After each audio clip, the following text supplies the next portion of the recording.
Assalamualaikum warahmatullahi wabarakatuh. Jumpa lagi bersama Mimin Sukimin, admin Deso yang masih luntang-lantung, hobi selonjoran dan gak ada gawean. Semoga kalian semua tetap menjadi manusia yang penuh aktivitas. Kali ini Mimin Sukimin mengajak teman-teman semua untuk menyaksikan sebuah film berjudul Darah Perjaka yang dibintangi oleh Berry Prima, Johan Saimima, Wike Widowati, Adven Bangun, dan Diki Zulkarnain. Darah Perjaka menceritakan seorang mantan pelatih taekwondo yang kemudian menjadi buruh pabrik dan pada akhirnya dia berusaha membongkar sindikat peredaran daun ganja bersama sahabatnya. Apakah usahanya akan berhasil? Yuk langsung aja kita eksekusi masih. Gadis cantik ini bernama Susi, istri dari seseorang bernama Bram yang sudah lama menganggur. Karena kebutuhan ekonomi dan kebutuhan gaya hidup, dia memilih menjadi seorang wanita penghibur atau gampangnya seorang wanita panggilan. Pria ini bernama Bram, suami Susi yang dulu bekerja sebagai pelatih taekwondo di institusi kepolisian. Karena kecelakaan dalam sebuah latihan, dia melukai salah satu muridnya yang membuat Bram memutuskan untuk mundur dari pekerjaan itu. Sejak menganggur, rumah tangga Bram dan Susi mulai tidak harmonis. Apalagi dengan profesi Susi yang memilih menjadi wanita penghibur untuk mendapatkan uang banyak dengan cara yang mudah. Nasihat yang diberikan Bram tidak lagi dipedulikan. Akhirnya wanita itu meninggalkan Bram. Kau kira cukup dengan bermodalkan cinta bisa mengekang diriku? Kalau hanya mengejar harta, ikutilah jalan hidupmu sendiri. Pikiranmu sudah dipengaruhi setan. Lebih baik aku berteman dengan setan daripada jadi bangkai kering di rumah ini. Film pun beralih ke sebuah gudang. Terlihat para buruh pabrik yang sedang bekerja memindahkan peti-peti kayu ke sebuah truk. Tanpa sengaja, salah seorang buruh bernama Benny menjatuhkan peti itu yang mengakibatkan hancur dan isinya pun berhamburan. Karena kesal dengan kecerobohan Benny, salah seorang pengawas langsung menghajarnya dan terjadilah perkelahian kawanan buruh melawan para pengawas gudang.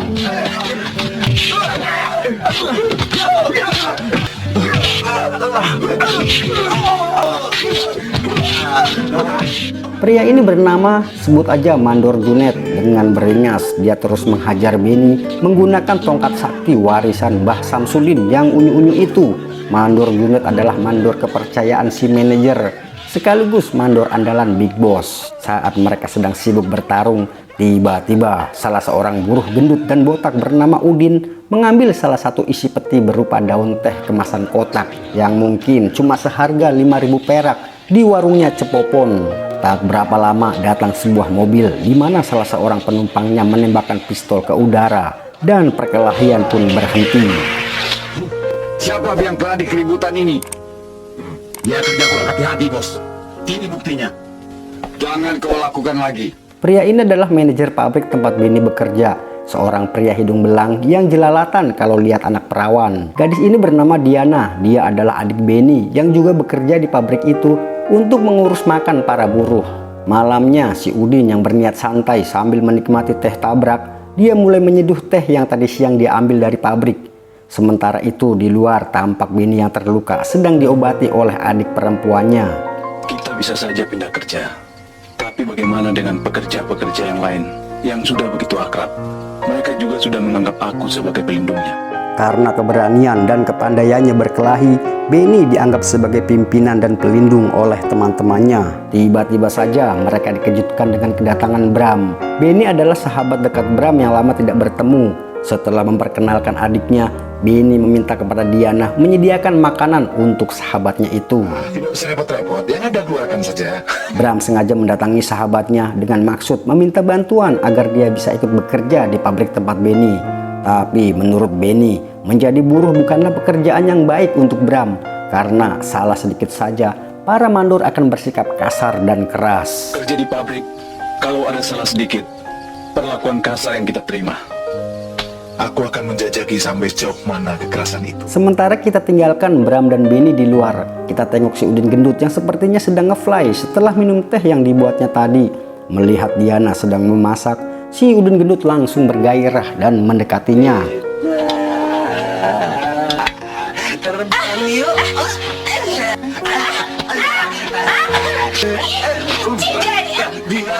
Diana yang ketakutan melihat tingkah pola si Udin segera berlari dan menghindar, tapi si gendut terus saja mengejarnya.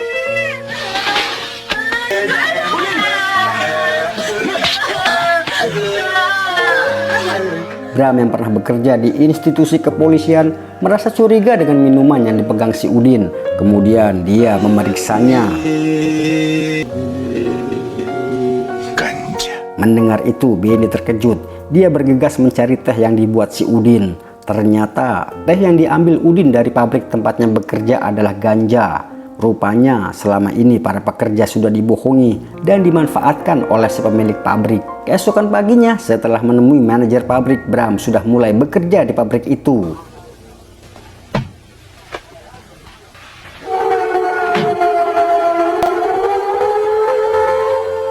Dan akhirnya waktu istirahat pun tiba. Saatnya para buruh makan siang, tapi tidak dengan Benny. Dia penasaran dengan isi yang ada di dalam peti-peti itu. Tanpa sepengetahuan teman-temannya, diam-diam Benny nekat menaiki truk itu dan aksinya dipergoki dua orang pengawal. Kemudian terjadilah perkelahian.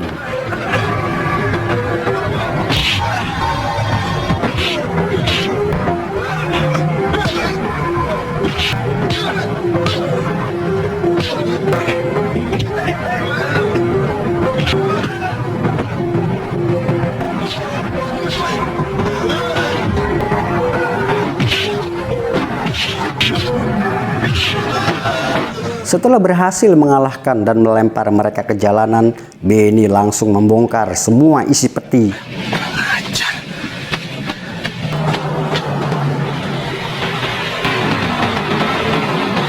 Bos, truk dan barangnya disandra Benny. Bodoh kamu, mengawal begitu saja tidak becus. Masuk. Baik, bos. Ayo, kejar. Oke, bos.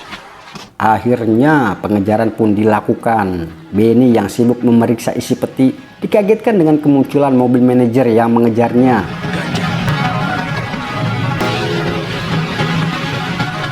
Tanpa diduga, hampir saja sebuah tembakan membunuhnya. Untuk menghambat mereka, Benny melempar peti-peti itu ke arah mobil Pak Manajer. Setelah berhasil membuat mobil manajer putar arah, kali ini Benny coba melumpuhkan si sopir truk. Tapi usahanya untuk merebut truk itu tidak semudah yang dia kira. Akhirnya truk pun berhenti di atas sebuah jembatan bertepatan dengan si manajer yang datang dari arah berlawanan dan langsung menembak si Benny. Melihat Benny terluka, mereka langsung menghajarnya dan menabrak Benny hingga terjatuh ke sungai. Cepat amankan barang-barang yang berserakan di jalan. Cepat. Baik, bos. Scene pun beralih ke mes para pekerja. Terlihat kawan-kawan Benny sudah bersiap menyantap makan malam tanpa memperdulikan keberadaan Benny yang belum juga pulang. Kalian cuma memikirkan diri sendiri, tapi kalian tidak memikirkan temannya selama ini membela kalian.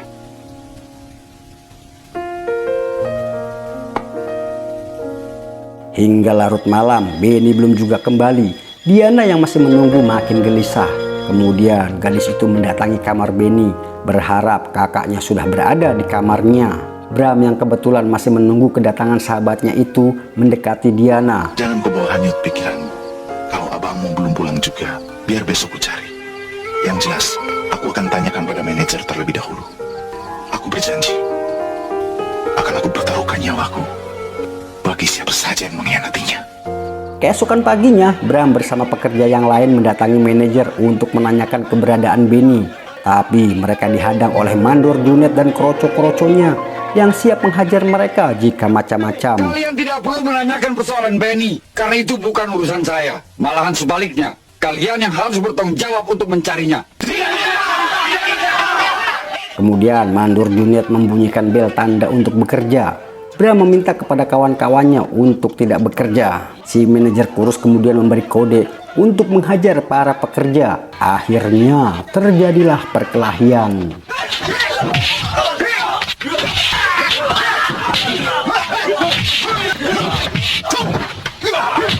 Panik melihat para pekerja mulai brutal, manajer kurus itu menelpon seseorang yang dia panggil dengan sebutan Big Boss.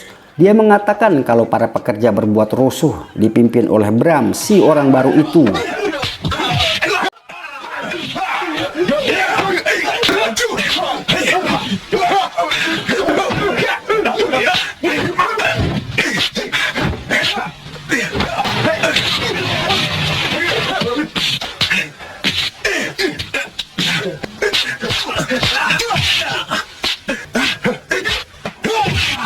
melihat kehebatan Bram berkelahi dan mampu mengalahkan salah satu mandor andalannya. Big Boss memuji Bram. Hebat sekali. Teknik bela dirimu sungguh ampuh. Soal Benny, jangan dikhawatirkan. Aku sedang mencari seseorang yang berjiwa jantan dan yang mempunyai sesuatu keahlian untuk menjadi pimpinan usahaku di luar negeri. Kupikir untuk itu, kaulah orangnya yang paling tepat.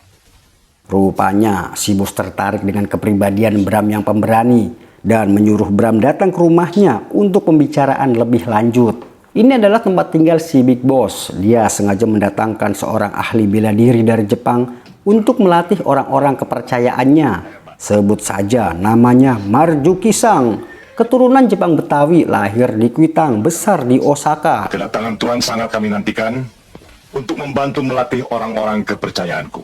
Domo. Soal itu Tuan tidak usah khawatir. Berapapun bayaran yang diminta, fasilitas apapun yang diinginkan akan diberi oleh si Big Boss. Termasuk fasilitas yang satu ini merupakan fasilitas khususon yang disiapkan untuk Marjuki Sang. Gadis ini pasti kalian tahu kan? Ya, dia adalah Susi, jandanya si Bram. Entah karena grogi atau gimana, waktu ngebuka tutup botol minuman, dia muncrat dewek. Big Boss yang malu pada tamu istimewanya itu sontak saja melempar Susi dengan cerutu yang baru aja diisep. Melihat kelakuan Big Boss yang kasar pada wanita, Marjuki Sang memberi nasihat kurang lebih seperti ini.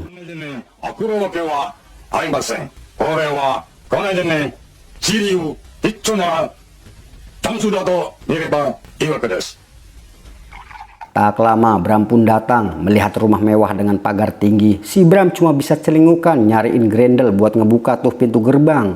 Beruntung kedatangannya terlihat oleh Big Boss dari CCTV layar cembung. Itu salah seorang di antaranya yang Tuan harus latih. Sementara Marjuki Sang istirahat, Big Boss menyambut kedatangan Bram dengan sangat senang. Berharap Bram mau menerima tawaran jabatan yang dia berikan. Bram bersedia menerima tugas apapun dari Big Boss, asalkan dia tahu informasi tentang keberadaan Benny. Big Boss mengatakan kalau Benny sedang menjalankan tugas rahasia di luar kota.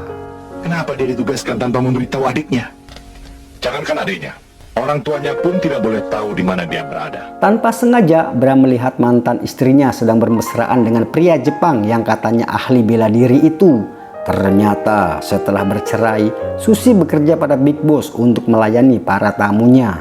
Kalau kau belum bisa memutuskannya sekarang, jawabanmu aku tunggu besok. Kau boleh istirahat di sini. Jangan khawatir. Sudah tersedia kamar VIP untukmu, Bram? Demi mendapat informasi tentang Benny dan juga bisnis yang dijalani Big Boss, Bram bersedia untuk menginap. Malamnya Bram tampak gelisah. Dia sangat yakin Susi akan dikirim ke kamarnya oleh Big Boss untuk melayaninya. Benar saja, tak berapa lama Susi pun datang ke kamar Bram. Terkejutnya Susi, ternyata orang yang ada di hadapannya adalah Bram. Susi, kau tidak perlu menghindar. Sebenarnya, aku prihatin atas dirimu. Bram meminta Susi untuk tetap tinggal karena dia membutuhkan informasi darinya. Tapi melihat ada CCTV di dalam kamar Bram, Susi tidak berani untuk melakukannya. Kita bersandiwara, oke?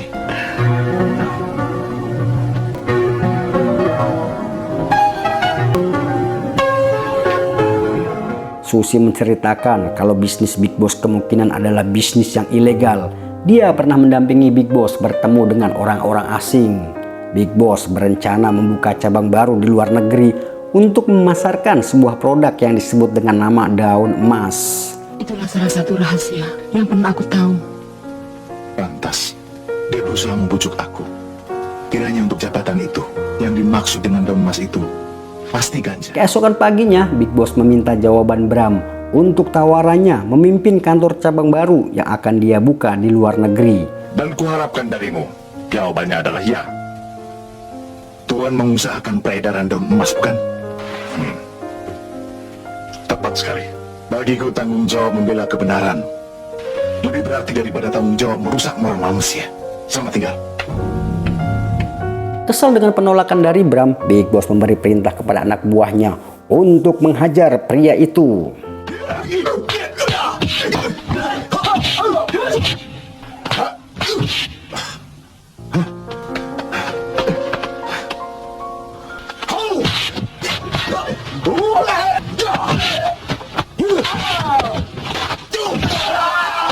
Menghadapi penjahat kelas kroco bagi seorang mantan pelatih taekwondo di kepolisian bukanlah masalah besar. Satu persatu mereka semua dibuat tumbang. Dan akhirnya Bram berhadapan dengan Mandor Junet andalan si Big Boss.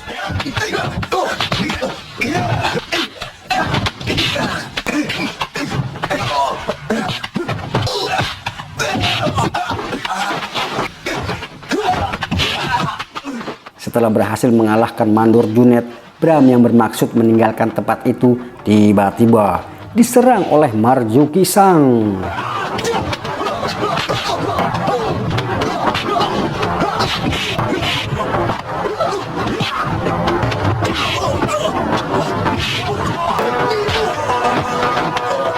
Melihat kondisi Bram yang terluka, Mandor Junet tidak menyia-nyiakan kesempatan untuk balas menghajar Bram.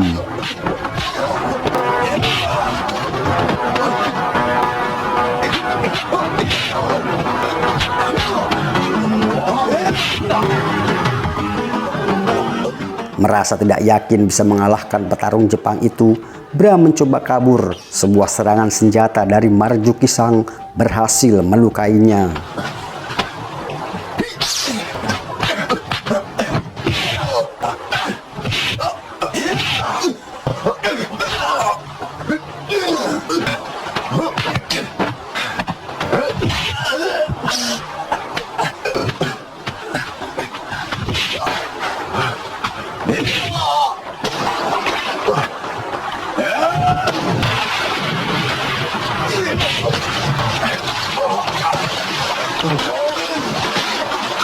Mandor Junet benar-benar bernafsu ingin menghabisi pria itu.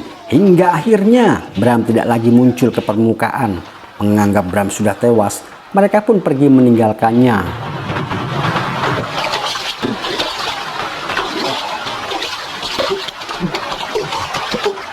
Karena kelelahan, akhirnya Bram pingsan. Beruntung dia ditemukan oleh seorang pencari ikan dan membawanya pulang. Siapa sangka ternyata Benny yang selama ini dicari berada di rumah Pak Tua itu dalam masa perawatan setelah peristiwa beberapa waktu lalu. Bintang surikan, untung racunnya belum menjalar. Biasanya senjata ini digunakan oleh aliran ninjutsu yang disebut ahli ninja. Setelah mempelajari bela diri ninjutsu, Pak Tua tahu kelemahan bela diri itu. Dia bersedia mengajari Benny dan Bram beberapa jurus untuk mengalahkan ninjutsu.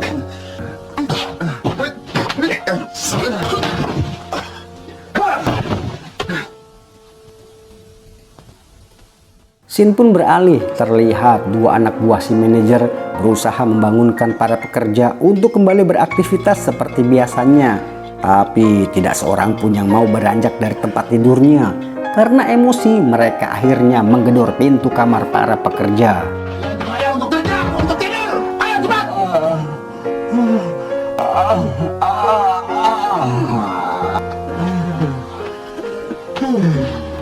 Sekarang sudah waktunya bekerja, ha? Hei Bung, ingat, kami mau bekerja asalkan Bram sudah kembali pada kami. Yang penting tugasku, perintah kalian untuk bekerja. 1000 macam perintah boleh kau lakukan, tapi kami tetap pada pendirian. Tidak mau bekerja. Kesel dengan si Udin yang terus ngoceh dan dianggap memprovokasi pekerja yang lain, salah seorang mandor itu pun menghajarnya. Mau apa? Sekarang kalian boleh merasa Setelah menghajar si gendut, mereka pun pergi meninggalkannya.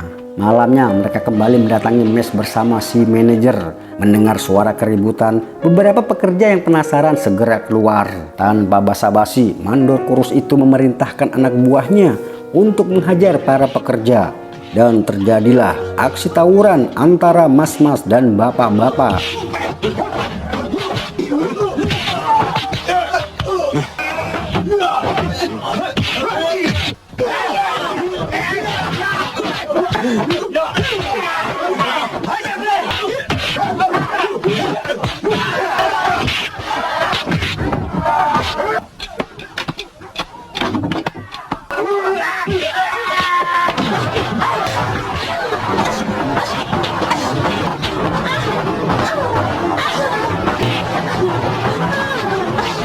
Sasaran mereka bukan saja para pekerja pria, yang wanita pun menjadi korban kebiadaban mereka. dibunuh dalam kondisi masih tertidur pulas. Dan akhirnya jagoan yang ditunggu-tunggu pun datang. Benny dan Bram yang sudah kembali langsung menghajar para penjahat itu.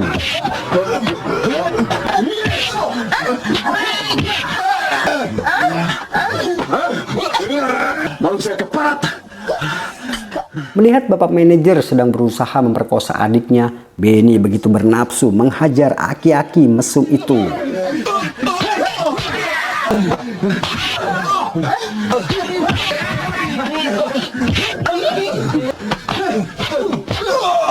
Lagi asik nguyul-nguyul kepala si manajer, Diana tidak sadar ternyata si manajer sudah menodongkan pistolnya. Ini pistol asli ya mas bro, bukan pistol anuan.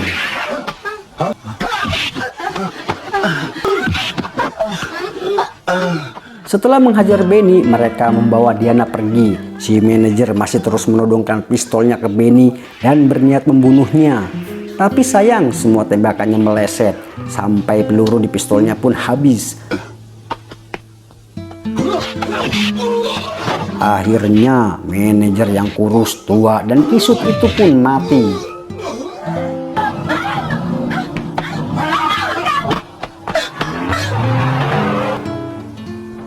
Benny yang berniat mengejar adiknya itu pun gagal, karena motor milik Bram kehabisan bensin mas bro.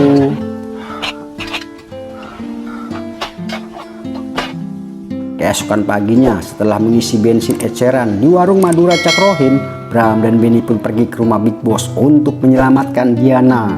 Baru sampai pintu gerbang, mereka berpapasan dengan anak buah Big Boss yang kebetulan pada mau sarapan nasi uduknya Bang Ojak, anak kampung Rawa Bebek, mantan tukang ojek.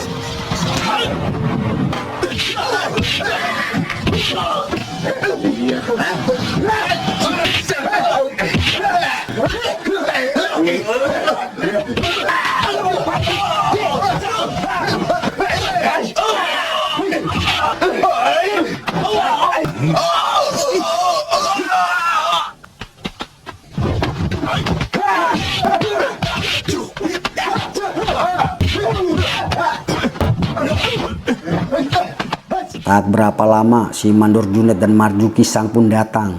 Lagi-lagi Bram dengan aksinya melompat dari pohon jamblang menghadang mereka.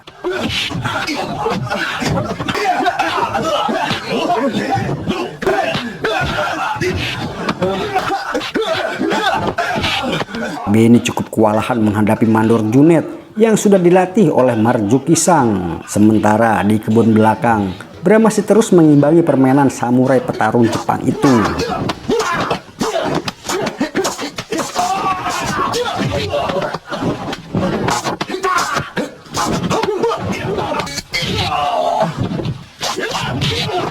Tiba-tiba Susi si milik itu datang membantu Bram menyerang Marjuki Sang. Tapi sayang dia harus tewas mengenaskan. Melihat mantan istrinya tewas, Bram kembali menyerang petarung dari Jepang itu.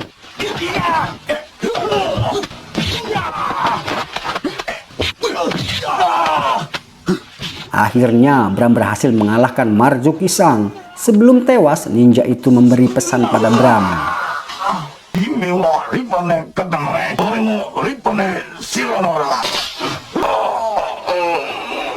Film pun beralih ke Mandor Junet yang berhasil mengalahkan Benny. Kemudian dia membawa Diana pergi. Tapi niatnya keburu ketahuan Bram yang sudah gregetan lihat si Mandor Junet. Dan mereka akhirnya kembali bertarung mas bro.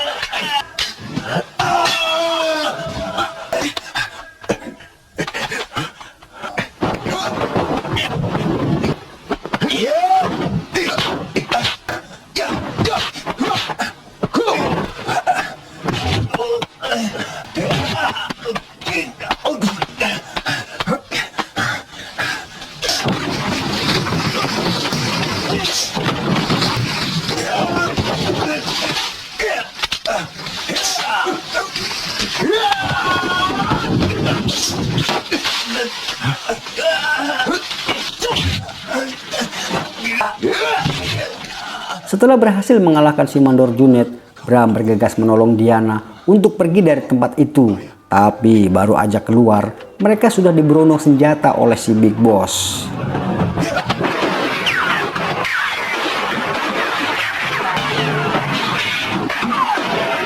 Sementara mereka sibuk main tembak-tembakan, Diana pergi meninggalkan tempat itu. Mungkin dia mau lapor ke Pak RT atau Pak RW. Tanpa memberi kesempatan Bram untuk melawan, penjahat itu terus menembaki Bram.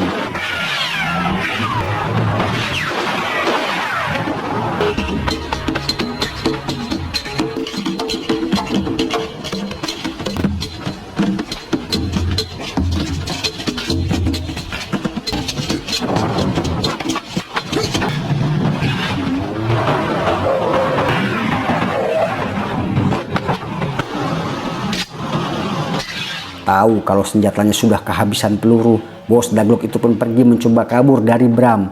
Tidak mau buruannya lepas, Bram terus mengejarnya. Dan adegan kejar-kejaran pun terjadi, mas bro.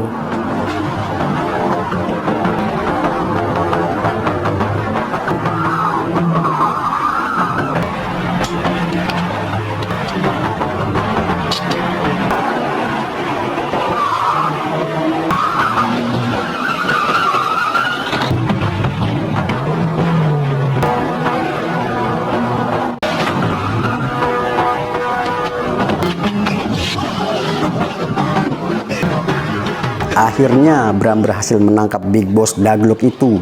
Dari kejauhan terlihat Diana bersama Inspektur Ladusing dan pasukannya yang datang sangat-sangat terlambat. Dan film pun selesai. Demikianlah salah satu film yang mempertemukan dua legenda aktor laga Indonesia, Edven Bangun dan Berry Prima. Semoga menghibur kalian semua. Mohon maaf bila ada salah dalam penyampaian. Jangan lupa klik tombol subrek dan loncengnya agar kalian mendapatkan notifikasi di film-film selanjutnya. Terima kasih sudah menonton. Tetap semangat dan tetap menjadi manusia luar biasa. Wassalam.